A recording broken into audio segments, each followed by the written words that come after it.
মাননীয় স্পিকার, আজকে আপনার যেই ধরনের অনুভূতি হচ্ছে আমার একই ধরনের অনুভূতি।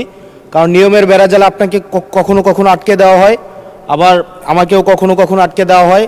আসলে নিয়ম হচ্ছে অলওয়েজ রোলার্স যারা তাদের অনুসারেই হচ্ছে নিয়মটা চলে। নিয়মটা যখন ইন ফেভারে থাকে তখন বলা হয় এটা নিয়ম, আবার যখন বিরুদ্ধে যায় তখন এটাকে বলা হয় কাস্টম। কোনটা সাংবিধানিক কোনটা অসাংবিধানিক এই বেড়াজালে এই সংসদ ঘুরপাক খাচ্ছে। এর মাঝখানে যেহেতু দেবিদ্বার থেকে মানুষ আস্থা রেখে 1,72,000 মানুষ ভোট দিয়ে এই সংসদে পাঠিয়েছে, তাদের পক্ষে 1 মিনিট 18 সেকেন্ড কথা বলছি। আমার দেবিদ্বার থেকে চান্দিনার একটা রাস্তা আছে, যে রাস্তা দিয়ে 2 লক্ষ মানুষের যাতায়াত। মাননীয় স্পিকার, 2 লক্ষ মানুষের যাতায়াত হলেও এই রাস্তাটা মাত্র 12 ফিট, অর্থাৎ 2টা সিএনজি একসাথে 2টা ক্রস করতে পারে না। আমাদের ওখানে 11টা ইউনিয়নের মধ্য দিয়ে রাস্তাটা গিয়েছে।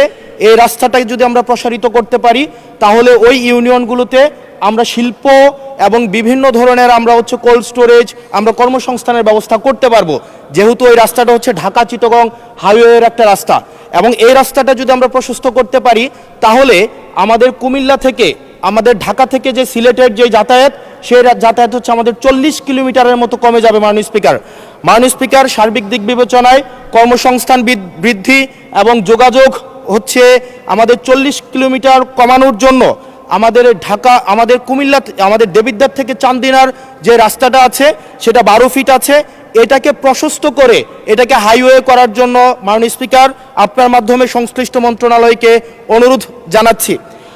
আর মাননীয় স্পিকার, আশা করি আপনার মধ্যে যে অনুভূতি হচ্ছে প্রথমবারের মতো আমাদের এই যে সাংবিধানিক এই যে একটা মারপ্যাচের মধ্যে আমাদেরকে রাখা হবে না। আমাদের